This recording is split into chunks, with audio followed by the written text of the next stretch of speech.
surga itu la'allakum tattaqun. Hadirin ikhwati iman sidang Jumat rahimakumullah. Kita belajar dari kisah sosok Khalilullah, yaitu Nabi Ibrahim alaihissalam. Beliau terkenal dengan bapaknya para nabi. Bahkan beliau terkenal dengan kesabarannya, ketabahannya, ketawakalannya, ketawaduannya. Dan itu paling banyak diuji oleh Allah Subhanahu wa taala. Maka diabadikan dalam Al-Qur'an, wa idzib tala Ibrahim rabbuhu bi kalimatin fa'atammahun. Jadi ingatlah ketika Tuhannya, yaitu Allah Subhanahu wa taala, menguji kepada seorang hamba yang bernama Ibrahim di kalimatin dengan beberapa ujian yang mungkin ujian tersebut sangat berat kalau diujikan kepada kita semua. Tapi sosok Nabi Ibrahim itu sangat kuat, tegas, kemudian istiqomahnya kuat, dan tetap beliau fa'atammahunna, menjalankan ujian-ujian tersebut sampai tuntas.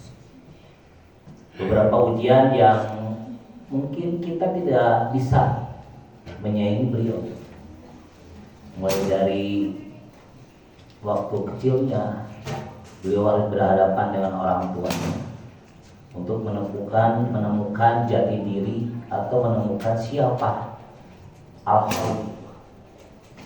Sampai sudah dengan orang tuanya, beliau harus berhadapan dengan seorang raja yang sangat sadis, Namrud namanya. Sampai banyak huru-hara.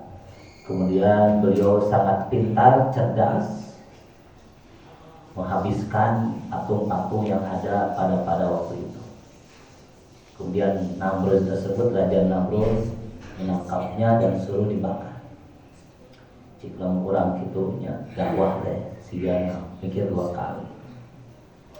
Kemudian Nabi Ibrahim kemudian dibakar. Tetapi pertolongan Allah Subhanahu wa taala ketika Nabi Ibrahim dibakar itu, Allah menundukkan satu makhluk yang namanya api. Kata Allah, ya naru kuni bardan wassalaman ala Ibrahim. Wahai api, kuni bardan wassalaman, kamu itu harus dingin. Bardan itu salju, dingin sedingin salju. Wassalaman ala Ibrahim, dan selamatkan Nabi Ibrahim. Ini menandakan tanda kekuasaan Allah. Jadi pertolongan Allah itu tidak ada duanya, Pak. Ya, dalam cerita itu bukan Nabi Ibrahim yang spesial, bukan Nabi Ibrahim yang istimewa. Nabi Ibrahim sama, Pak, seperti kita, manusia biasa. Ya. Akan tetapi Allah Subhanahu wa taala menolong Nabi Ibrahim, menyelamatkan Nabi Ibrahim dengan cara menundukkan yang mana sifat api itu adalah panas. Kemudian suruh menjadi dingin, sedingin salju. Dan kita sebagai manusia itu mungkin tidak akan istilahnya tidak akan betah, tidak akan kuat menghadapi panas maupun dingin. Ya. Di orang di daerah orang ke kamari, ya, yang nomor ada iu, Pak, diberi di atas 30 derajat, oke, insyaallah. Kamu berhenti muka. Apalagi waktu itu ada tragedi di India, banyak orang-orang yang meninggal akibat apa? Akibat panas. Jadi jarak matahari itu sangat dekat. Kemudian dibayangkan ke padang mahsyar. Ya, padang mahsyar dibayangkan matahari itu diutamakan sangat dekat sekali dengan kepala kita. Masya Allah.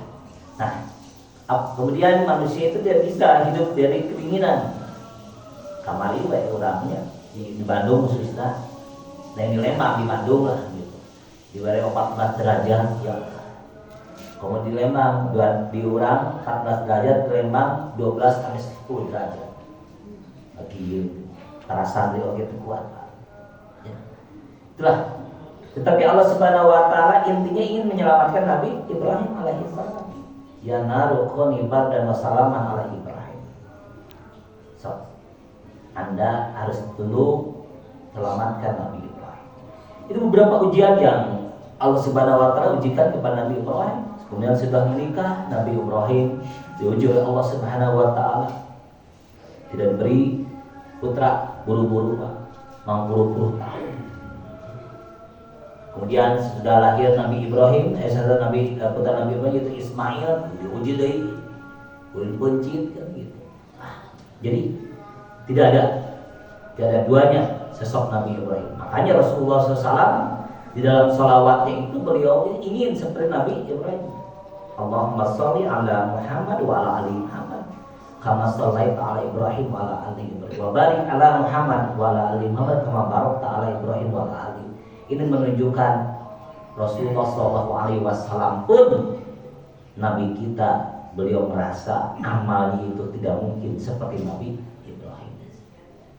Nah, suatu ketika Nabi Ibrahim serta putranya Nabi Ismail yang digambarkan dalam Al-Quran, beliau itu meletakkan pondasi pertama, meletakkan pondasi Ka'bah pertama.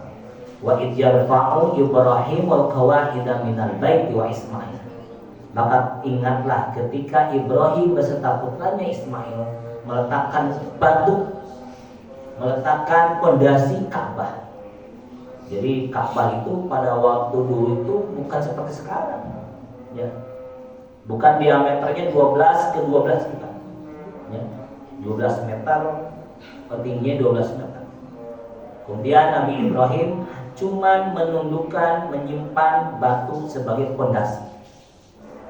Secara sejarah di samping Ka'bah itu ada sebuah tempat menginjaknya Nabi Ibrahim ketika meletakkan batu pondasi tersebut, maka disebut dengan makom Ibrahim. Jadi kan ya Pak, makom Ibrahim itu lain kuburan Ibrahim. Ya, di Murama kadang-kadang makom teh kuburan. Di sana itu makom itu ada tempat berdirinya Nabi Ibrahim. Kemudian sejarawan menyatakan bagaimana tingginya Nabi Ibrahim. Tinggi Nabi Ibrahim itu seperti tingginya Ka'bah sekarang. Kalau diukur dengan kita sekarang itu Ka'bah itu ukurannya tinggi itu 12 meter. Maka sejarawan menyatakan waktu itu tingginya Nabi Ibrahim itu kurang lebih 12 meter. Maka ketika meletakkan disinilah jadi amal jariah bagi beliau. Makanya ketika Rasulullah SAW menyatakan idza mata adam in qata amalu illa min salasin sadaqatin jariyatin aw ilmin yuntafa'u bih aw waladin salihin yahdihu. Jadi setiap manusia itu nanti akan meninggal dan akan putus segala amalnya kecuali 3. Yang pertama sedekah jariyah. Yang kedua adalah ilmu yuntafa'u bih. Yang ketiga adalah waladin salihin yahdihu. Maka ketiga ini dimiliki oleh semuanya oleh Nabi Ibrahim alaihissalam. Itu syirik umah atau Rasulullah. Bukan syirik istilahnya itu negatif, bukan. Karena di dalam hadis Rasulullah katakan boleh seseorang punya rasa dengki kepada orang yang betul-betul ahli ibadah, yang betul-betul dia itu mempelajari, membaca Al-Quran, mempelajari Al-Quran dan mengamalkan Al-Quran baik malam maupun siang maupun malam. Ini lain syirik, lain hasudku harta, dan hasudku pangaya dan sebagainya, dan hasudku dunia.